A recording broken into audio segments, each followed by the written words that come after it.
Vou exibir para a gente começar. Pronto.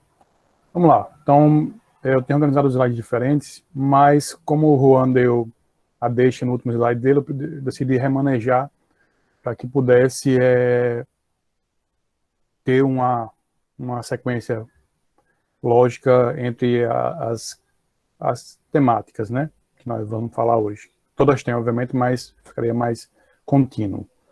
Então, a reforma agrária, ela, como o Juan já bem construiu aí todo o trajeto, ela, de fato, oficialmente, para valer documentalmente, tá, em 64, que vai se criar uma lei que vai legitimar, né, digamos assim, todo o contexto da reforma agrária.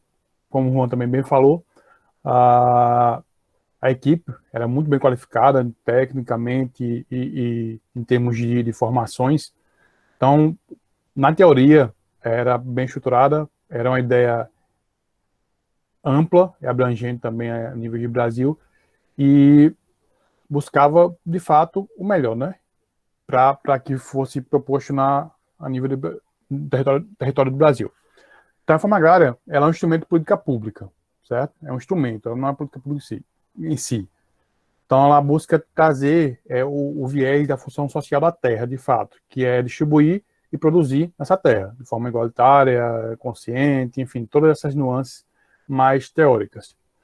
Então, é uma obrigação também institucional dos governos, sejam eles federal, estaduais ou municipal. Tem toda uma série de arcabouços jurídicos aí também, documentais, que dão base para isso, que não cabe na aula de hoje a gente falar sobre isso, mas tem todo um contexto que permite esses três entes agirem nesse sentido da reforma agrária. E no Brasil, pegando um gancho também, na questão de exploração, que o Juan também já citou, essa concentração de propriedade, ela nunca impediu, nunca foi um obstáculo, nunca impediu que o capitalismo avançasse no campo do Brasil, né, através do agronegócio, que vai ver um pouco depois, bem como outras políticas mais viscerais, mais selvagens. Pode avançar. Então, como se dá essa reforma agrária? Minha imagem desapareceu aí, só um momento. Voltou. Aqui tem mais itens aí, mas eu listei só os que eu vi como principais que poderiam ficar com as ideias mais encadeadas para que a gente entendesse esse processo da reforma agrária, né? Até ontem eu acho que foi Prazeres que comentou lá no grupo das terras devolutas, que até Juan respondeu, tem um pouco de relação com isso, né? Então, inicialmente, existem terras ociosas, que estão lá livres, sem ninguém. O Estado, geralmente, por via das dúvidas, ele toma conta e legitima aquela posse da terra para o Estado, né? Ou também terras improdutivas, quando estão improdutivas. Então, isso gera uma especulação imobiliária. A gente vê muitos termos de especulação imobiliária no urbano, mas também existe no campo. Esse processo seguinte vai ser feito pelo Estado, processo de compra e também de desapropriação pelo Estado da terra. E com isso ele vai começar a dar uma função para essa terra, né? Promover a distribuição de terras para que cumpra a função social, que é a produção, né? Tornar a terra produtiva. A produção pode ser vista em vários âmbitos possíveis, desde familiar ao empresarial ou industrial. E por fim, essa reforma agrária é proporcionada por meio de quê? Da distribuição de lotes de terra para famílias que não têm terra, famílias sem terra, né? É bom esclarecer esse prefixo sem, né? Sem terra, sem teto, sem outras coisas aí, que o pessoal há um preconceito gigantesco no que se refere a esse termo, né? Sem terra, mas que há preconceito por falta de conhecimento nesse sentido, né? Então, prefixo sem terra ou sem teto ou sem o que for vias sociais, não necessariamente configura um grupo criminoso, ou um grupo terrorista, ou um grupo de que vai queimar pneus loucamente nas BRs do Brasil. Não. Sem terra são famílias de fato que não têm a condição de pagar por aquela moradia ou por aquela terra e precisam de fato da ação do governo e da política pública para que ela de fato seja exercida como foi pensada. Pode passar, ali. Passa. Então, também, eu decidi botar aqui, é bem breve, só esse slide, o outro sobre políticas públicas, mas é bom sabermos, né? Porque muita gente fala, políticas públicas de educação, vamos promover isso, aquilo, mas não sabe o que de fato é a política pública. Então, a gente tem que saber que ela é para poder falar sobre, para não ficar com achismos com esse termo, né?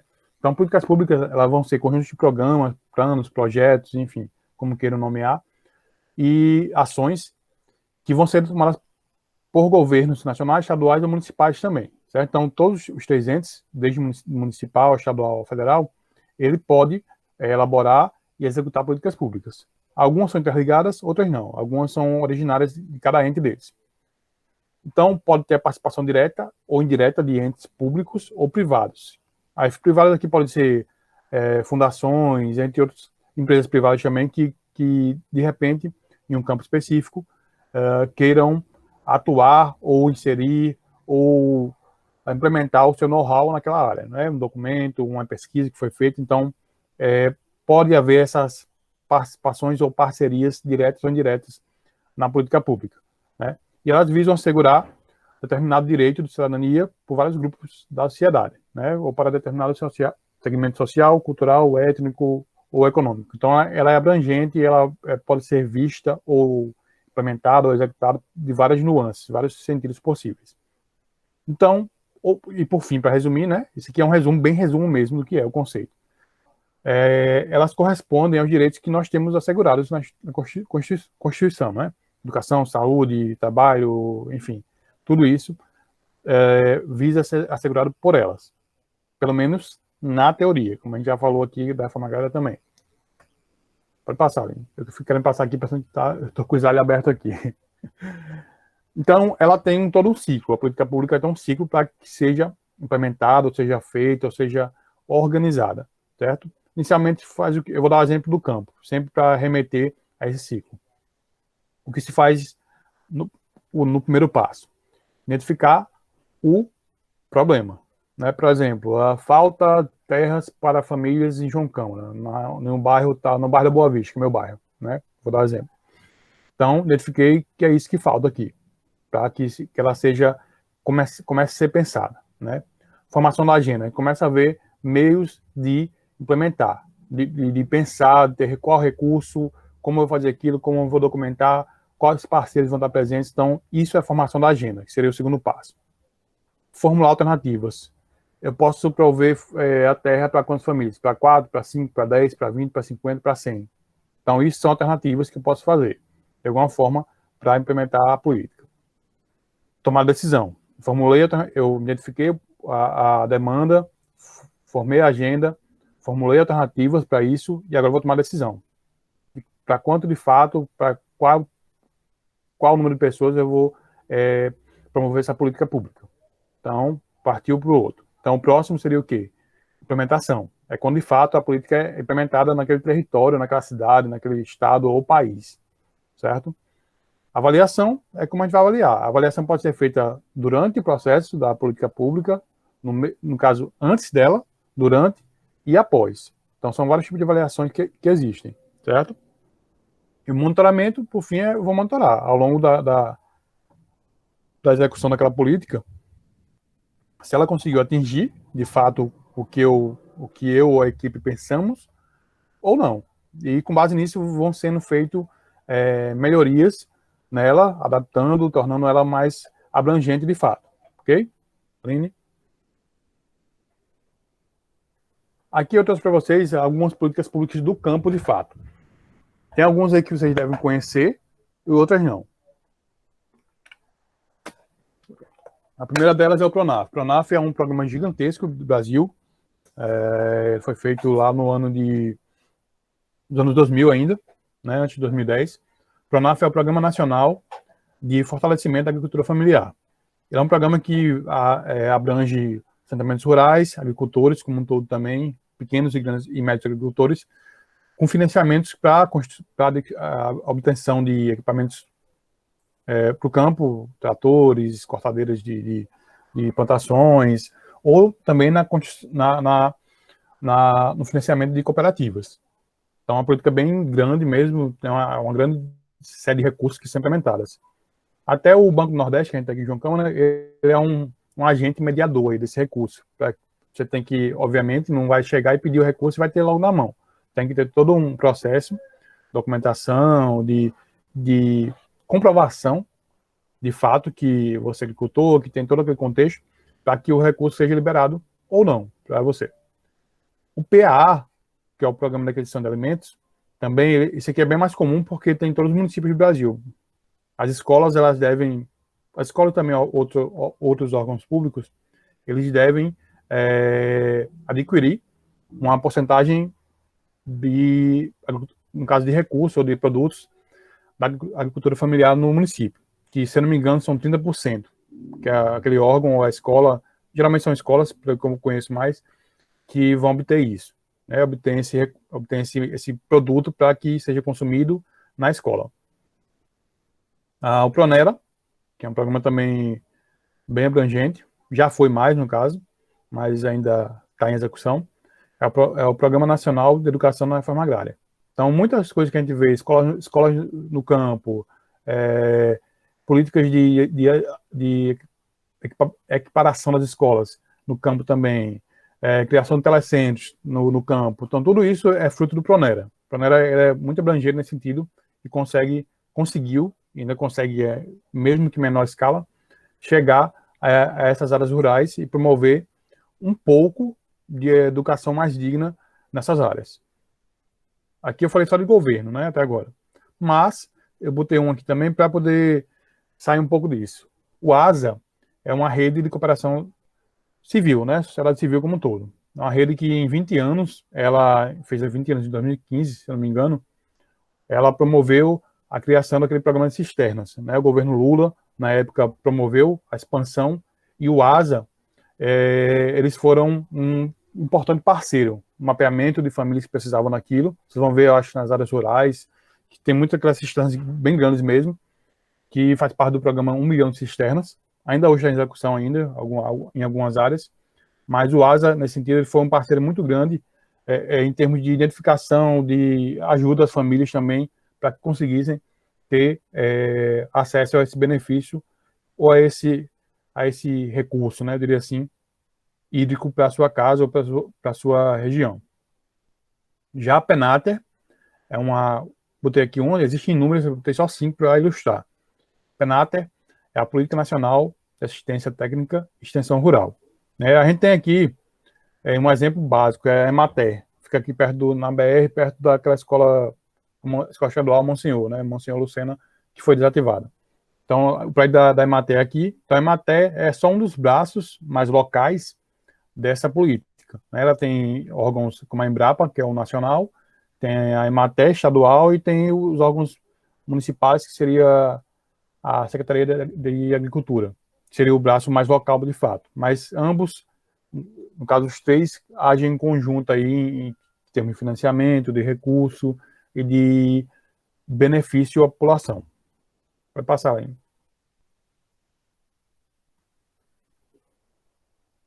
Mas nem tudo são flores.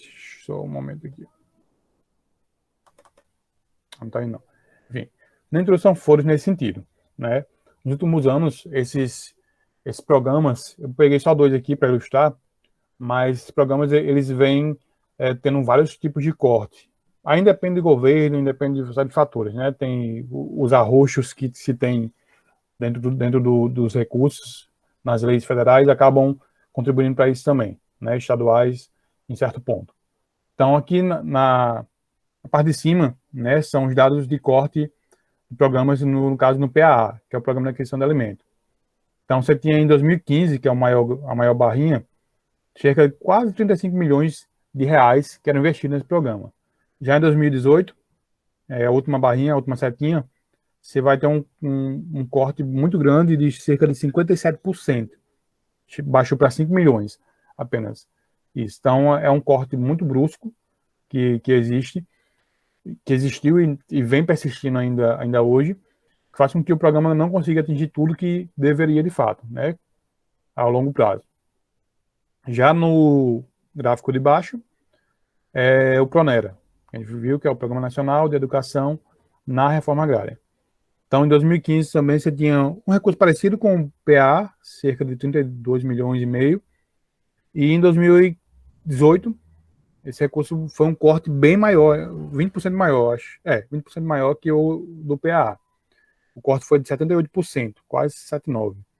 Então, a gente ficou com um recurso de 3 milhões e 200 mil para se investir em políticas de forma agrária.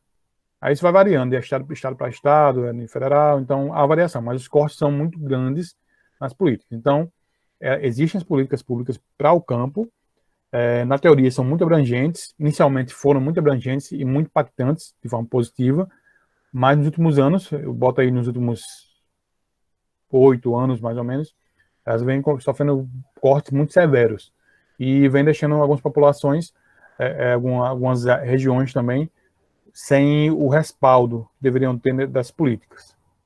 Pode passar, hein? Clica. Não, volta. Não, volta. Volta. É para aparecer uma imagem ali. Não, não, não, não, não tá indo, né? Então eu vou exibir aqui, rapidinho, ali, para aparecer. Não aparece, não. Certo, certo. Eu vou exibir aqui. Fechei a sua exibição.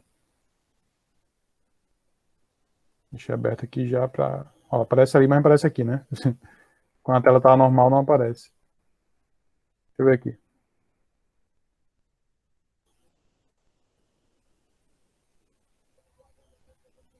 Pronto. Deixa eu só exibir minha tela.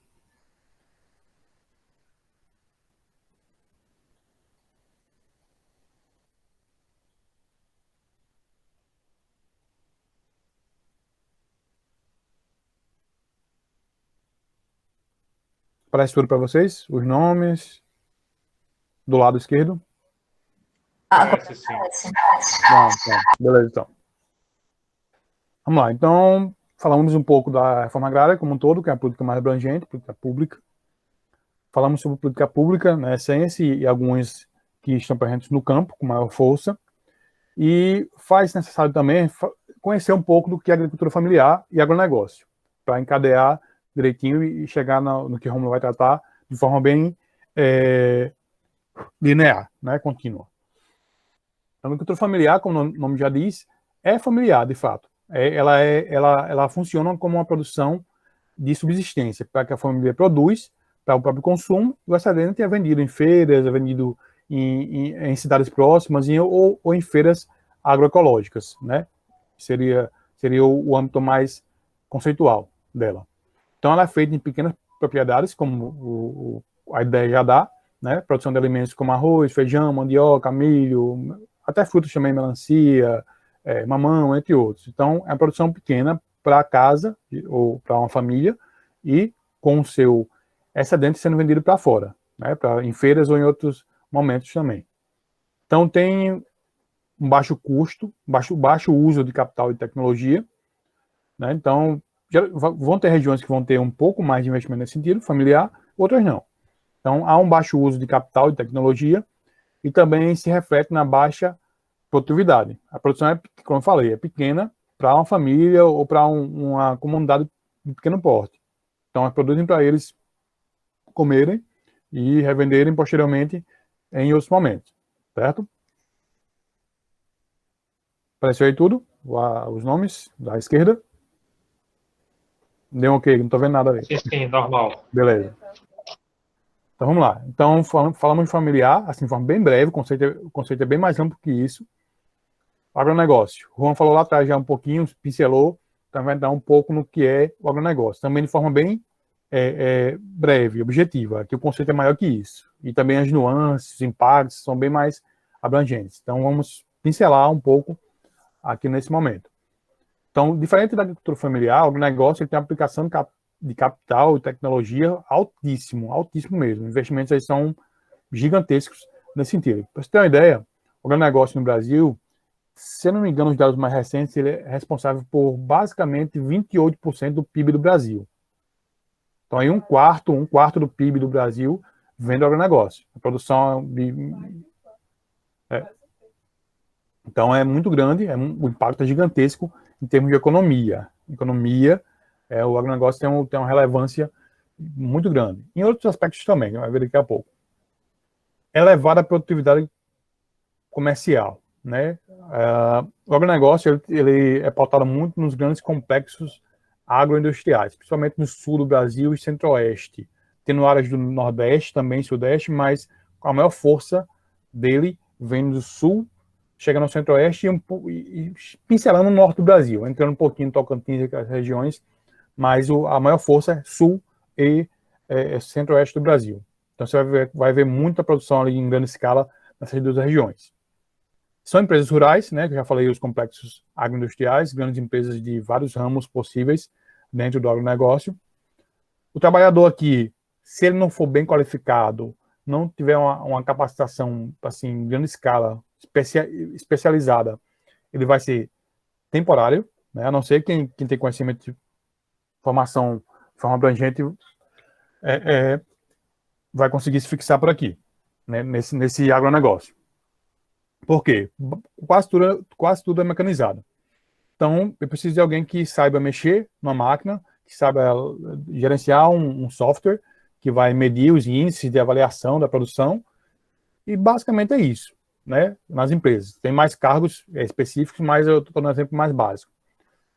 E eu vou precisar de alguém que vai cortar a terra em algum momento, em áreas que eu não consigo chegar com a máquina. Então, o temporário está nisso, né? Destaque para as culturas principalmente soja. No Brasil, o Brasil é um dos maiores produtores de soja do mundo. Também exporta muita soja a nível mundial. Aqui eu botei só cana e soja, mas também tem fruticultura. Exemplo aqui no estado, o Vale do Açu. O Vale do Açu produz muita fruta para fora do país. O que fica aqui no estado é o rejeito. É aquela sobinha lá, que não tem tanta qualidade, fica no estado para a gente consumir. Mas a fruta mais bonita, mais de boa qualidade, né? Ela vai para fora do país, não fica aqui. Então, o Vale do Açu, aqui, o exemplo mais local, produz muito nesse sentido. E algo bem mais atual, mais recente, o Brasil vem passando por uma nova expansão nas fronteiras agrícolas. O que seria isso? São áreas que são vistas como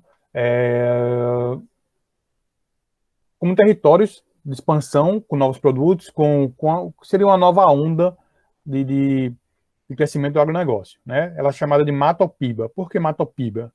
Ela fica numa área que divide quatro estados: Maranhão, o MA, Tocantins, o TO, Piauí, o PI, e BA, Bahia. Então é uma região que pega esses 4 estados, ela fica bem no meio aí, e produz soja, arroz em grandes escalas mesmo. Caiu até em concurso já de FRN, prova de concurso de FRN, por exemplo, caiu no Enem em alguns momentos. Então é algo que é bem recorrente, seja na geografia, na biologia, ou até em outras disciplinas também. Eu não estou vendo o chat, alguém falando no chat aí. Por favor. Tem uma notícia recente sobre o Matopiba, Juan falou. Isso. Quer falar, Juan? Alguma coisa?